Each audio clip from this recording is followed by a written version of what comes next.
Sunday, November 6th, here in Clark County, Virginia. And I am wearing my Jurassic Jesus shirt. He came on the third day to exterminate the evil Neanderthal demons, which is the correct translation of Jesus going into the temple and throwing out the moneylenders, you know. The proper interpretation of the word moneylenders is Neanderthals, and he rode on a velociraptor, not a donkey. So, common misconceptions. Get your theology right, everybody. I think that Jesus had a sense of humor, and so I don't think that he would be offended by this. Because I'm not making fun of Jesus, I'm just looking at him as cool, you know. And anyway, gorgeous day, listening to the wind rustle the leaves. This is my favorite time of year. And as much as I love this weather and the leaves and the clouds and the Blue Ridge Mountains, I won't be here for long. I'm headed west, Colorado. I'm going to, once I get a car and have some money, I'm going to get in that car with all my stuff and just start driving and keep driving for 3 days, 2,000 or 3,000 miles, however much it is, until I see the Rocky Mountains, because that is home. And I'm just making this video this is a vlog, a video log of my life. And I don't have any set thoughts.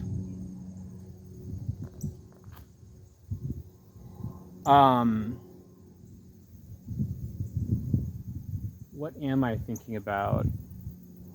Okay, so recent events. I read, I don't read anymore as a rule. I've just stopped reading. I've just gotten so out of the habit. In the past few years, all I do to relax is watch YouTube videos, and I've come to just not be able to enjoy them anymore. But I read a book from my childhood, which I don't remember reading, but I think it was in the curriculum, called The Golden Goblet. It's about an Egyptian boy who is trying to be free of his basically master and follow his dreams. And that book was prophetic, to be sure, for me. The timing of it and the sort of the message, and oddly specific. And then I read another book, which I'd never read, called The Hittite Warrior. And really cool book. It's like historical fiction about a character that was in the Bible, but it's starting to rain. I've got to pick up all my clothes, get in the house. And what I liked about this book is it talked about all these different cultures and civilizations going to war with each other, and their relationships with each other, and the dynamics of it. And it had a sort of positive biblical sort of message, but it wasn't preachy. It portrayed all of these civilizations, including the Hebrews, as just truly brutal. And I started to ask myself, did they really need to include all this brutality? Were people back then all so brutal? But having read it to the end, I would say yes. People really were brutal to each other. And It's like when you read in the history books or you read the Bible, it talks about these things, but it feels very sterile and abstract. You know, it's like, you know, the Bible says they went in and they slaughtered everybody. And it'll just say they slaughtered everybody. But when you read a novel and it actually describes what that looked like and more of the details about it, it's like, wow. It Yeah, it really made me feel like I was there. And then the author um, said, like in a foreword or whatever, that she wanted to write a story with all these different cultures and kingdoms and civilizations and whatnot existing amongst each other. Whereas in history books, they'll talk about one civilization, and then they'll talk about another, and then another, and so they feel very separated from each other. So it's really strange because it's really strange because it wasn't like anything like really mind blowing in this book. It was just an angle on humanity that I just never really thought of, and how we live in an age of peace where people get canceled for toxic masculinity, whereas for most of the vast span of human history, humans were just by nature warlike and brutal.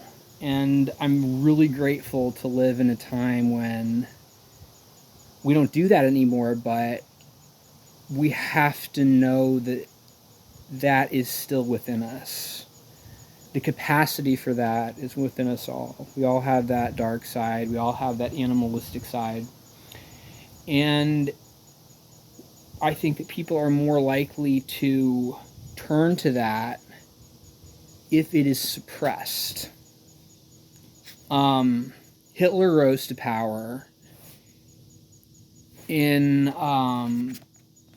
response to the German people after World War I feeling helpless and beaten. And that's not an excuse, of course. It's not like, oh, well, you know, he did it. No, it's wrong. I'm just saying that if we want to prevent extremism and toxicity, then we need to be able to find ways to express our shadows in a more healthy way. And we need to create a society in which which is conducive to that. We should create a society in which there are less mass shooters. People become mass shooters because they feel helpless and they want to feel powerful. You're not going to be able to stop psychopaths from being born, but you can be aware of the effect that the world and people are having on individuals who are at risk for doing horrible things. And, you know, there was a period in my life, it was after the Aurora shooting and Sandy Hook, which happened pretty close to one another, around 2012, 2011, something like that. And I started researching mass shooters, and especially the Columbine story, because I wanted to understand it. I wanted to understand what was it that drove these people. I just wanted to know, because I didn't understand it. But at a certain point, I had to stop. I had to say, you got to stop, because I was getting a little too fascinated with Columbine, and I started sympathizing more with Eric and Dylan. Not that I ever thought there was an excuse for what they did, but I realized they were full of hatred and rage against the world because they were hurting. And I realized that I felt the same thing. It's just they had kept going and kept taking it a step further and feeding that hatred, feeding that rage until they got to a point where they were just going to just go full blown evil. And yeah, so and then the other thing is that I actually started fantasizing about mass shooting. Not that I ever planned on doing it. I didn't even come close to that. Um, but I found myself thinking about like how would I do it? Because I was putting myself in their shoes. And part of that was indeed because I wanted to understand it. And I'm glad that I did. Because I saw the same capacity within myself, which is a very good insight that we all should become aware of in whatever fashion it manifests. If you become aware of it, you can choose good and reject the evil. You have to understand evil in order to be good. And to understand evil, you have to recognize that it is within you. And, it's within me. And I would, for some reason, I would think about doing it in a grocery store. And I'd be like, I'd lob grenades or pipe bombs down aisles and just shoot everybody up. Pretty sick to hear myself saying that. But it was never... I am the complete opposite of a psychopath. It was never about wanting to create suffering in people. It was never about enjoying other people's pain. It was more of an animalistic rage because I was hurting so badly. And I just wanted to release that rage, to not feel that anymore. And because that was what kind of drove me to think this way, not psychopathy, which is a neurological issue, primarily, I was able to stop. Some people aren't able to do that. The Aurora shooter, forget his name, he, in jail, he kept... I thought that he had like a psychotic break and that after doing it and sitting in his cell, he'd start to feel regret. But apparently he didn't. He kept writing the symbol of his manifesto on his cell wall. The Nicholas Cruz, the Florida mass shooter, really sick guy, really sick puppy. I thought the same thing would happen with him, but he was writing in his journal, 666, Hail Satan, Satan is my only God, I blood, I just want to, kill everyone and everything, and then here's what is, I hate to say it, but laughable, is his lawyers tried to argue that all the swastikas he drew on things were actually... he was actually doing it because they were symbols of peace, because before the Nazis came along, the swastika was indeed an ancient symbol from actually multiple civilizations. And, a symbol of peace. I have a little Buddha statue, and I didn't notice it for the longest time, but I looked down at it, I was like, oh my gosh, there's little swastikas all around it. Definitely not a symbol of Nazism. He was drawing the swastika with words about Hitler and anti-Semitism and racism and hatred. So ridiculous. I mean, he had a swastika on his gun. You think that it was a simple piece, but yeah. Anyway, so those are my thoughts on mass shooters, or mass murderers. The other mass killer that is in the news is Darrell Brooks, who drove people over in the Waukesha, Wisconsin Christmas parade, acting as his own lawyer, a sovereign citizen. It is, I gotta say, entertaining to watch him act like a buffoon. It is ridiculous. I mean, not laughing at what he did, but I am laughing at the fact that his stupidity and narcissism is so severe that that is laughable. And, you know, I'm glad that he, it's not like I think his lawyers would be able to get him off or anything, but, you know, maybe he wouldn't get the absolute, you know, punishment, but who knows? But yeah, acting as his own lawyer means he's hanging himself. Any other thoughts?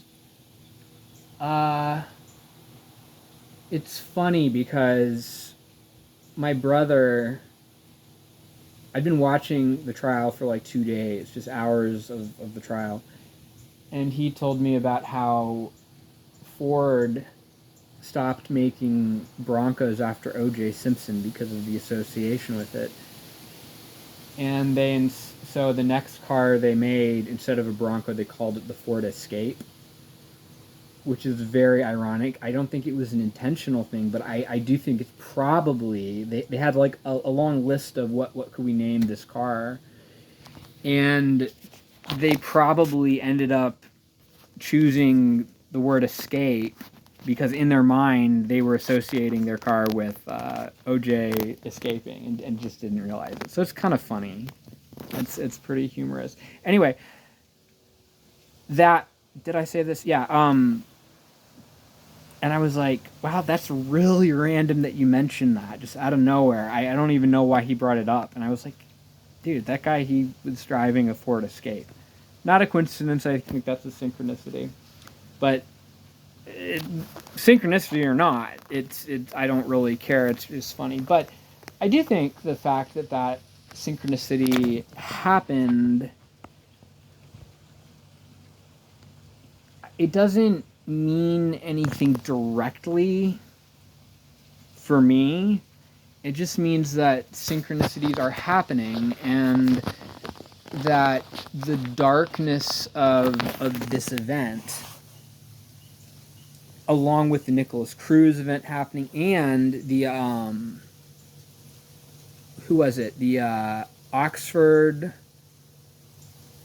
high school shooter Ethan Crumbly is also in the news right now in court. So all three of those, Darrell Brooks, Ethan Crumbly, and Nicholas Cruz, all kind of happening. Their trials are happening all at the same time.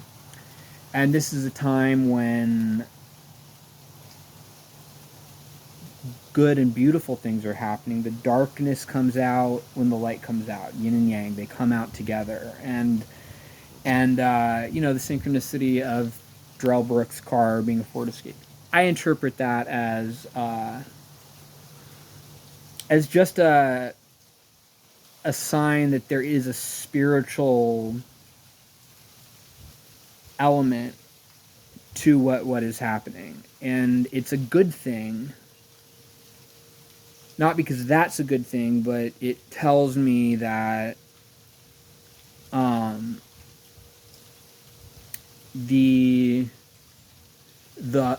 unconscious is emerging in society and within people, and the outer world is a mirror of the inner. And in that case, in the case of these killers, they are a reverse image of sort of what's going on with me, which is I'm doing the opposite of what they're doing. I'm choosing light. and goodness and not evil. And I have done evil. There was one event that I would say that I did do something that was evil. Not pure evil, but,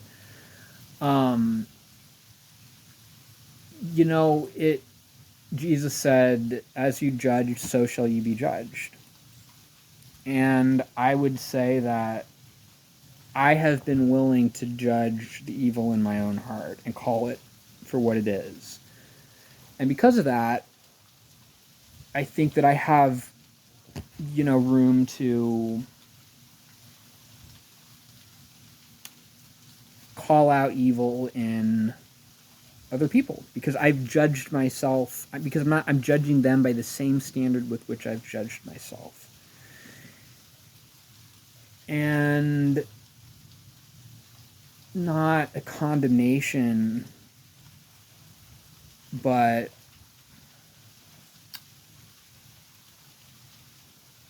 speaking the truth, and harming innocent people, especially children, is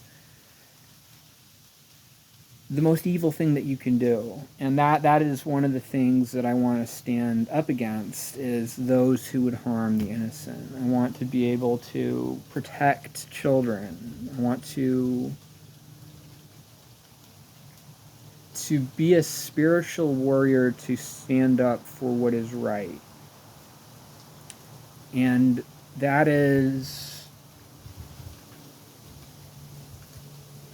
not just something that I want to do on the side. It's something that I want to incorporate into just how I live my life. Not that I'm going to go on a crusade or go find a job, where that's what I do for a living, like working for an organization that helps people. I mean, I might, but that's not necessarily what I mean. I mean that I want to be the sort of person that I wish I had had in my life many years ago.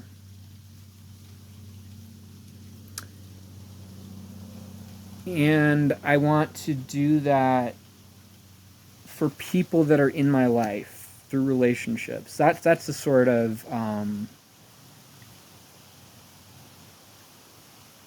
that to me is a calling, and it is something that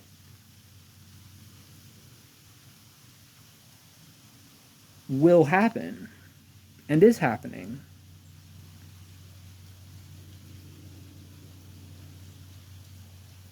And I don't know what that will look like in the future. My dreams of a vocation are to do art and music, probably. Create a cartoon show.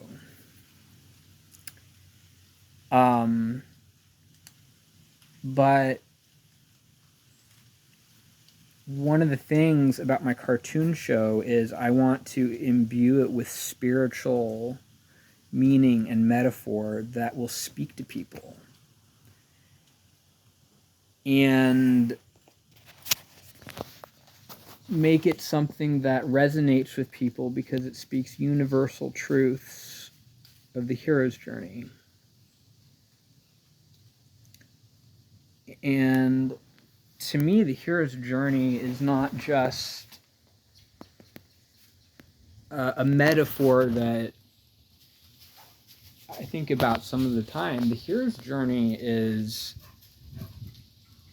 a lens through which I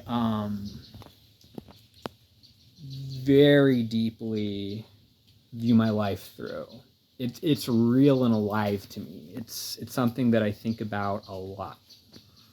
And I have thought about it for many, many years before I even knew the term here. I mean, I knew the term hero's journey a long time ago, but I discovered it on my own.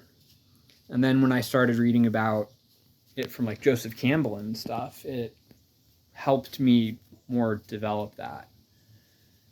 So right now in the hero's journey, I am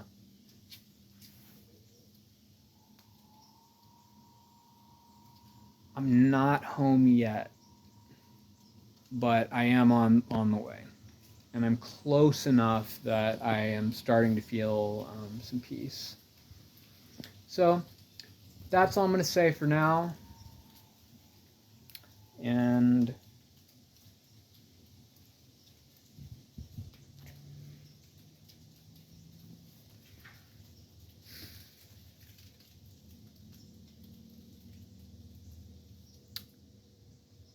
anything else? Kind of a long one, but that's okay. Oh yeah, I just want to mention that I had a dream about a demonic lion a year ago, and there was a little girl with a knife that she made from the lion's tooth, and it was made of crystal. And she was just like 10 years old, but she was like a fierce girl with a knife that she was ready to use. And I have wondered what that meant. Definitely a symbol of power and ferocity, and profound because, you know, even a little kid had that power. And that's all. It was just she picked up this knife that she had made, and she was standing waiting for the lion. And today I think I finally realized what it means and who that girl is. And yeah, so that's all I'm gonna say. Peace.